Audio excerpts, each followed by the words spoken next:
सुबह का समय था। सूरज धीरे धीरे पहाड़ियों के पीछे से निकल रहा था। चिड़ियों की चहचहाहट गूंज रही थी। एक छोटा सा गांव था, हरा भरा, शांत और खुशहाल। गांव के बीचों बीच एक कच्चा घर था, जहां रहता था छोटा सा लड़का मोनू। मोनू बहुत ही सीधा और मेहनती था। उसका सपना था, एक दिन मैं अपने गांव को सबसे सुंदर बनाऊंगा। एक दिन मोनू खेत में खेल रहा था। उसे मिट्टी में कुछ चमकता दिखा। वो झुका और बोला, अरे ये तो बीज लेकिन थोड़ा अलग सा है। तभी पास से गुजरते दादाजी बोले, बेटा, ये खास बीज है।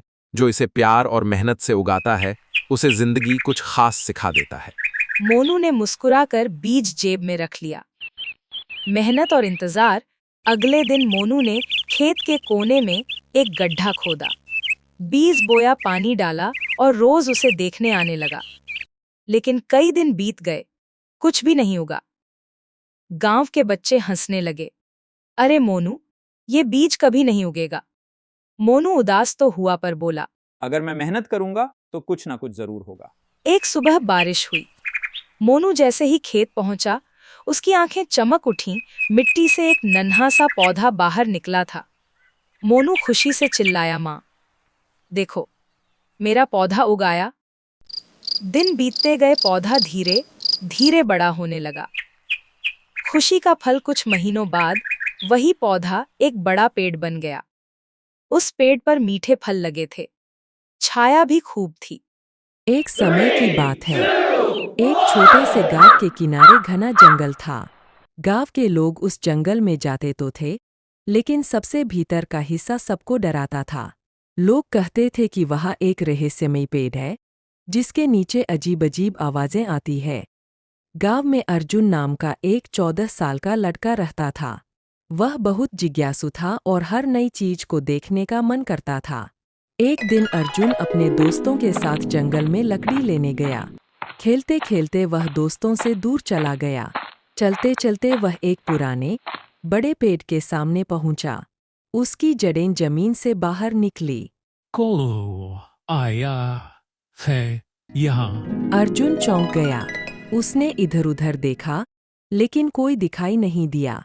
उसने सोचा, शायद मेरी गलती से कोई पत्ता टूटा होगा।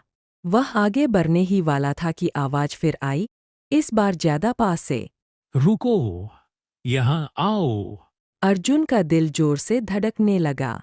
डर के बावजूद उसकी जिज्ञासा बढ़ती जा रही थी। उसने पेड़ के पीछे झांका, तो वहाँ एक छोटा सा पत्थर जैसा दिखने वाला बक्सा पड़ा था।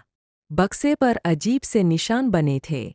अर्जुन ने जैसे ही उसे उठाया, अचानक चारों तरफ धुंध फैल गई। और तभी सामने एक बूढ़ा बाबा प्रकट हुए, सफेद कपड़ों में, लंबी दाढ़ी और हाथ में लकड़ी का डंडा। बाबा ने कहा, बेटा, तुमने ये बक्सा पा लिया है तो अब तुम्हें एक काम करना होगा। अर्जुन डरते डरते बोला, कौन सा काम बाबा जी? इस बक्से में जंगल की जान है। अगर ये गलत हाथों में चला गया तो पूरा जंगल बर्बाद हो जाएगा। एक दुष्ट शिकारी इस बक्से को ढूंढ रहा है।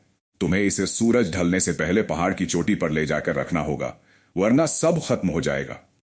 अर्जुन ने हिम्मत दिखाई और बोला, ठीक है बाबा जी, मैं करूंगा। बाबा ने मुस्कुराकर कहा, याद रखना, रास्ते में तुम्हें डराने वाली चीजें दिखेंगी, लेकिन वे सिर्फ छलावा होंगी। अर्जुन ने बक्सा उठाया और पहाड़ की ओर चल पड़ा। रास्ते में उसने देखा, पेड़ अपने आप हिलने लगे, झाड़ियों से अजीब आंखें चमक रही थीं और कहीं से शेर की दहाड़ सुनाई दी। अर्जुन डरते हुए भी आगे बढ़ता रहा। अचानक एक विशाल काला साया उसके सामने आ गया। उसने गुर्रा कर कहा, बक्सा दे दो, वरना तुम्हें भी खा जाऊंगा। अर्जुन को बाबा जी की बात याद आई। ये सब छलावा है। उसने हिम्मत से कहा, तुम असली नहीं हो, मुझे रास्ता दो। जैसे ही उसने ये कहा, वो काला साया धुंध बनकर गायब हो गया। आखिरकार वह पहाड़ की चोटी पर पहुंचा और बक्सा एक बड़े पत्थर के नीचे रख दिया। अचानक आसमान में सुनहरी रोशनी फैल गई और बाबा जी फिर प्रकट हुए। बाबा ने कहा, बेटा, तुमने आज न सिर्फ जंगल को बचाया, बल्कि अपने डर पर भी जीत पाए। बाबा ने आशीर्वाद देकर उसे गांव वापस भेज दिया।